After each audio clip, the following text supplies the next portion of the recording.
क्या हिंगोनिया के मसले पर कांग्रेस बीजेपी सियासत कर रहे हैं? सवाल था और 65% लोगों ने इसमें हामी भरी है। दोनों बड़ी पार्टियां राजनीति कर रही है, काम नहीं कर रही। तो फिर ऐसे हालात में सुझाव वाला दौर शुरू होता है और जानना चाहेंगे कि किसको क्या करना चाहिए। अशोक सिंह जी, शुरुआत आपसे। आपका सुझाव 30 सेकंड में दर्शकों के लिए कि क्या बेहतर हो सकता है गो प्रबंधन। गाय को अगर जितना खुला रखा जाए उतनी स्वच्छ रहती है गाय। अगर गो अभ्यारण्य हम बनाकर और गाय को खुला छोड़ दें, शाम को वापस बाड़े में उनके बंद कर दें। 1800 बीघा में है मेरे ख्याल से हिंगोनिया। उसमें भी बना सकते हैं, उसमें भी बना सकते हैं अगर ये लोग चाहें तो। उसमें भी गौ अभ्यारण्य बन सकता है कि गाय दिन भर घूम कर आ सकती है, चारा खाकर आ सकती है। अब क्या है कि बाड़ा जो है उसमें 350-400 गायें एक जगह रखी जाती है और जब चारा डाला जाता है तो उस समय चारे के लिए वो संघर्ष करती हैं, तो एक दूसरी गायों को उनका सींग घुस जाते हैं। सींग घुसने से उनके घाव हो रहे हैं और बीमार हो रही है। बीमार होने के कारण उनकी मृत्यु बढ़ती जा रही है। हमने देखा अधिकतर आईसीयू में जितनी भी गायें थी उनके सबके पेट में छेद हो रहे हैं, सब सींग से कहीं ना कहीं घायल है और इस कारण उनकी स्थिति। आपके हिसाब से मैनेजमेंट ठीक हो जाना चाहिए। भंडारी साहब, आपका क्या सुझाव है? देखिए, सरकार बिल्कुल संवेदनहीन है और सबसे पहला काम तो होना चाहिए कि जो अपराधी हैं उनको जेल भेजने के लिए प्रोसिक्यूशन सैंक्शन देनी चाहिए, ताकि अपराधी अंदर जाएंगे तो फर्क पड़ेगा, काम हो सकता है। वहाँ पर बहुत जगह बहुत कुछ होता है और नहीं तो जो हालात चल रहे हैं उसके हिसाब से किसी अच्छी गौशाला वाले को जो समझते हो उनको ही को देना चाहिए, ताकि उसके पूरा मैनेजमेंट आज कहा कि फैसला उनका होगा कि किसको यहाँ कर मैनेजमेंट कर ले, आकर के वो संभाल लें इसको तो बहुत चला। जितना पैसा मिल रहा है उतना पैसा उनको दिया जाए तो ये बहुत बढ़िया तरीके चला लेंगे वो। ज्योति जी, आपका क्या सुझाव होगा? देखिए अश्विनी जी, जब से हिंगोनिया गौशाला है 20 सालों से हमेशा से जो चेयरमैन रहे हैं वो बीजेपी के रहे हैं।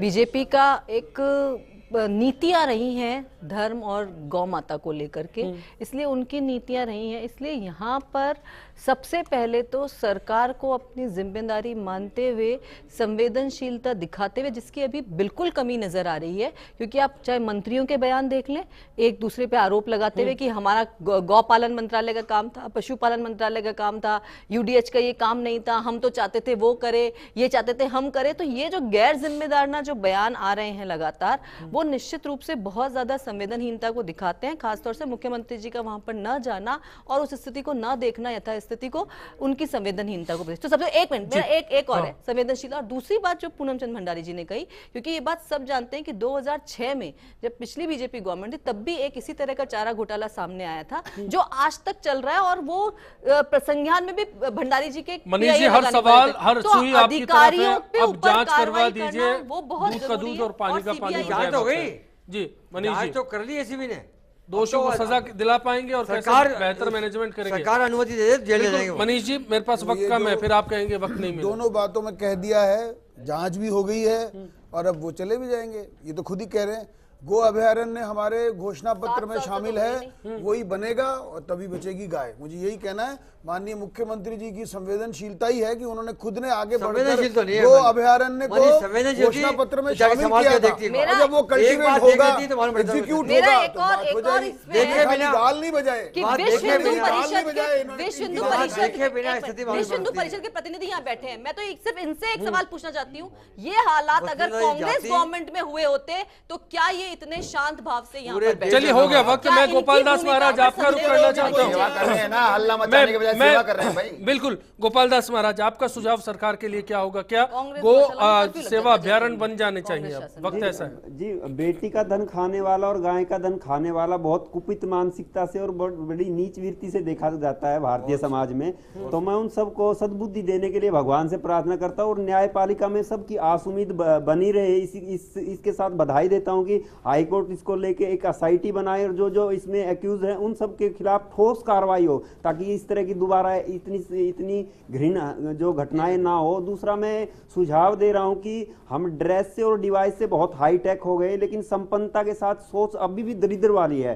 तो अमेरिका की अगर बात करें तो पर कैटल 12 एकड़ से ऊपर एक कैटल के लिए रिजर्व करता है। वहीं जापान जैसा देश 6.5 एकड़ पर कैटल रिजर्व करता है। जर्मनी 8 एकड़ रिजर्व करता है और इंग्लैंड में बहुत कम है सर्वाइव करने को, वो भी 3.5 एकड़ पर कैटल करता है। तो भारत में 3,32,50,000 एकड़ जो जमीन है, एक बहुत बड़ा स्कैम है। इंडियन एग्रीकल्चर स्टैटिक्स वॉल्यूम 172 के अंदर इसका पूरी सीबीआई जांच और पूरा उस गौ माता के लिए जिसको माँ बोलते हैं और गरीब की उनकी एक जीवन रेखा है। तो प्रत्यक्ष रूप से संज्ञान लेते हुए कोर्ट को तुरंत इस पे वो करना चाहिए कि ये पूरी जो है तार फेंसिंग करके, ताकि बाड़े में बंद होके गायें ना मरे, क्योंकि गाय को किसी की भीख या खैरात की या किसी के अनुदान की जरूरत नहीं, उसकी जमीन उसको दे दीजिए, ताकि बेजुबानों का ये कोई ये ना सोचे कि बोलने वाला नहीं है। और मैं तमाम बाबाओं से भी अनुरोध करता हूं, वो तमाम अपनी चुप्पी साध के और धर्म को बचाने के लिए जो आगे आए।